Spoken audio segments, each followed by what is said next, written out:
김선규 에너지머니 시간입니다. 에너지, 2차 전지 이런 쪽에서 제일 잘 아시는 분이죠. 2차 전지 얘기는 많이 해서 오늘 수소 얘기를 할 겁니다. SC글로벌센터 김선규 소장님 오셨습니다. 어서 오십시오. 안녕하세요.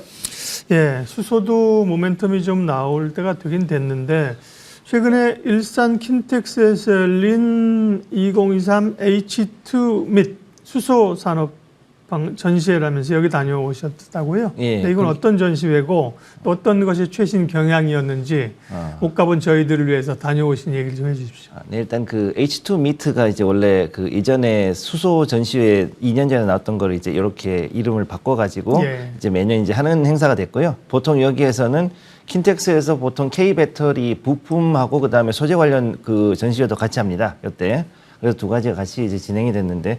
그 중에서 특히 이제 보면 18개국의 303개 업체가 지금 나왔고 또 이제 외국의 해외 부스들이 좀 많이 나왔습니다. 그래서 여기 보면 캐나다라든가 이제 뭐 이 남미 쪽에서 조금 이번에 좀 관심을 좀 많이 보여가지고 의외로 그 댐을 만들면서 수력 발전하면은 거기서 나오는 전력 가지고 수소를 이제 또 생산하는 이 수전의 시설에 대해 좀 관심이 많은 걸 좀 봤고.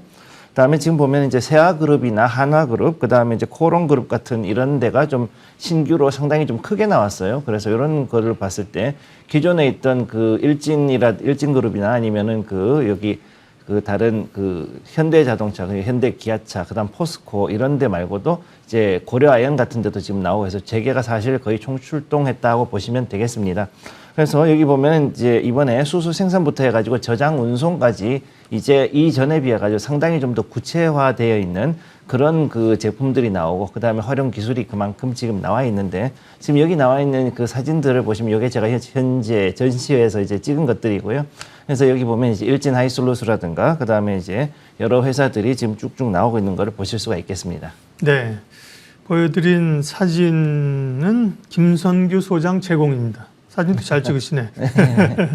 예, 친환경 얘기로 우리가 대표적으로 나갈 때 2차 전지도 결국은 2차 전지를 이제 원유나 여기서 끌어내면 친환경이 아닌 거고요, 그죠? 네. 수소나 이런 쪽에서 이제 전기를 만들어내야 되는 건데 태양광, 풍력, 수소 얘기를 많이 했잖아요. 네. 수소는 우리 산업에서 어떤 역할을 지금까지 하고 있고 앞으로 어느 정도 영향력을 끼치게 될까요, 위치가? 일단 지금까지는 그렇게 큰 영향을 못 끼친 건 사실이에요. 그거는 맞고요. 그리고 이제 그럼에도 불구하고 현재 봤을 때 화석 연료를 대체하는 그 신재생 에너지다 그랬을 때는 분명히 이제 태양광, 풍력 이후에 또 다른 하나의 한 축으로서 이제 굉장히 신재생 에너지의 한 축으로서는 굉장히 중요한 역할을 하고 있고 그다음에 지금 이걸로 봤을 때는 현재 기술력으로 봤을 때 이런 그 소형 그 수소 연료 전지 차량이나 이런 것보다는 아직까지는 대형 장비 그러니까는 선박이라든가 산업 장비들 이쪽으로 해가지고 들어갔을 때 훨씬 더 이 대체를 갈 가능성이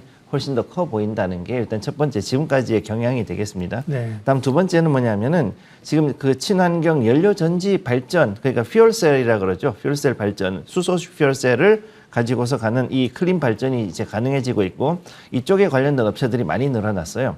그러다 보니까 이제 그 그린 수소에 대해 가지고 상업 생산, 즉 이 연료 전지들을 돌리는 연료인 수소를 이제 그 친환경적으로 즉 탄소 배출 없이 이렇게 이 생산을 한 것이 대규모로 즉 상업 생산이 되었을 경우에는 앞으로 이제 이것이 또 다른 분야로 파급이 될 가능성이 상당히 높다고 보시면 되겠습니다.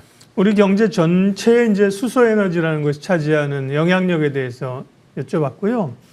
산업별로 보면 이제 수소 산업이라는 게 많은 대기업들이 이전에도 우리가 분석을 여러 차례 하지 않았습니까? 네. 포스코, 현대차 많은 기업들이 하고 있는데 수소 산업의 그 현주소는 국내에서의 발전 단계 또 글로벌과 비교하면 우리나라 수소 산업은 어느 정도입니까? 일단 첫째로는 기술은 거의 세계 최고 수준으로 보시면 됩니다. 그래서 지금 보면은 국내에서 특히 이제 그 고효율 연료 전지에 대한 즉 퓨얼셀 분야에 대해서 지금 굉장히 연구가 많이 진행이 됐고 어느 정도 실증이 돼 있는 모델들이 이번에 그 H2 및 전시회에서 나왔거든요. 그래서 여기 봤는데 현재 발전 효율이 S퓨얼 같은 경우 한 35%에서 50% 정도대가 나오는 게 일반적인 그런 정도의 이 효율이라 그러면은 어떤 그 일부 업체들 같은 경우에는 실제 그 자리에서 실증하기를 한 발전 효율 63%까지 올라가는 상당히 고효율이거든요. 그러면은 이제 실제 전체 효율 같으면은 95%까지 쓸 수 있는 그런 업체까지 지금 등장을 했기 때문에 이런 걸로 보면은 사실 이제 우리는 그 연료전지, 즉 퓨얼셀 분야로는 앞으로 좀 더 나갈 때가 무궁무진하다고 보셔야 됩니다.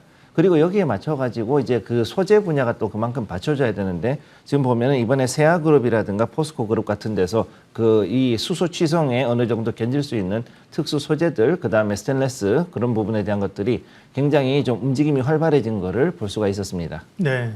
수소 얘기가 나오면서 사실 현대차 그룹이 뭐 수소차를 굉장히 글로벌 트렌드보다도 빨리 만들어내면서 수소차에 대한 기대감들이 많았는데요.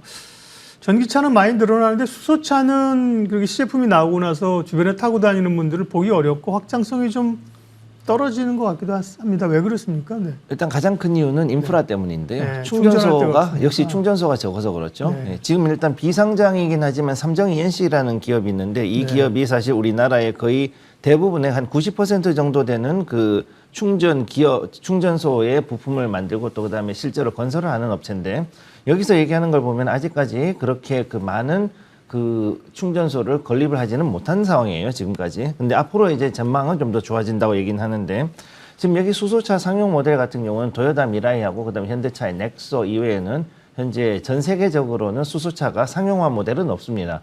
BMW가 이번에 iX5 하이브리드라 그래서 요거 수소 모델을 파일럿 모델을 만든 건 있는데 요게 아직 나오려면 시간이 좀 걸릴 것 같고요.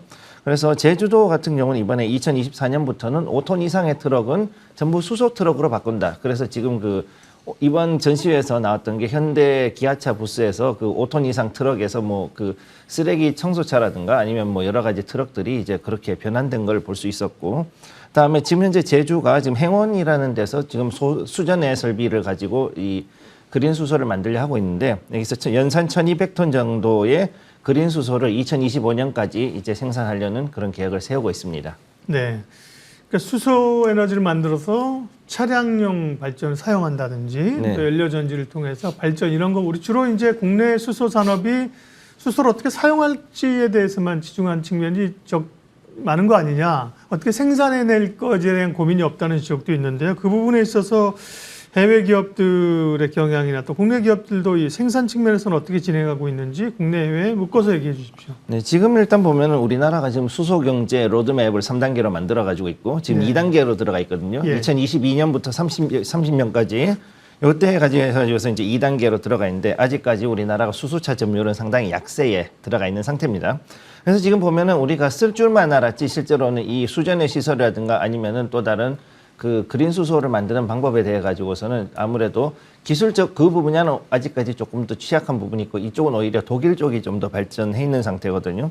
그래서 여기 보면은 이 유럽이나 중국이나 캐나다 같은 데가 지금 이제 수전의 설비를 지금까지 크게 늘려가지고 중국은 거의 한 15배 정도 늘리고 캐나다도 한 12배 정도 지금 수전의 설비를 한 2년 사이에 굉장히 크게 늘렸습니다.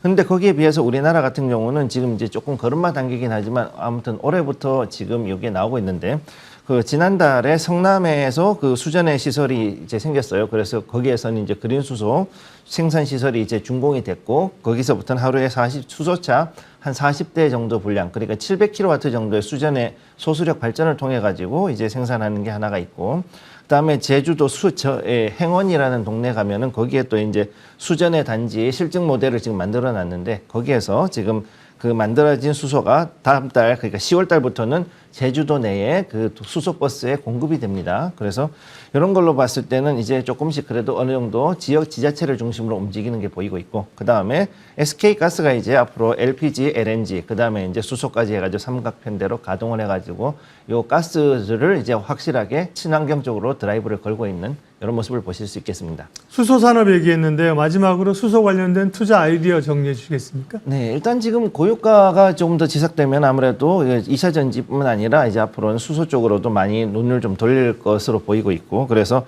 현재 그 세아그룹이나 코롱 쪽으로 해가지고서는 좀 코롱 그룹 관련주들 그래서 주로 코롱 글로벌이나 인더스트리 쪽으로 좀 더 보시는 것도 나쁘지 않을 것 같고 그다음에 추후에 건설 증가에 따라 가지고 이제는 포스코 그룹이나 고려아연 그다음에 이번에 나왔던 종목 이번에 전시회에 나왔던 회사들 중에서는 그 효성그룹주 이쪽으로 좀 더 보시는 것도 좀 관심을 주시는 게 좋을 것 같습니다. 네. 최근에 있었던 수소산업 전시회 관련된 수소산업의 경향하고요. 또 대응 전략까지 말씀해 주셨습니다. SC글로벌센터 김선규 소장님 함께했습니다. 고맙습니다. 고맙습니다. 예, 11시 50분 지나고 있는데 지수 살짝 보면요. 낙폭을 좀 줄이지 못하고 일단 흘러내려가면서 코스피가 1.3, 코스닥이 1.9%까지 좀 부담을 주면서 눌리고 있는 상황이라 예, 편치가 않은 그런 날입니다. 네, 끝날 때까지 흐름들 좀 추적해야 될 것 같습니다. 이슈 MB 오늘은 여기까지 합니다. 함께해 주셔서 고맙습니다.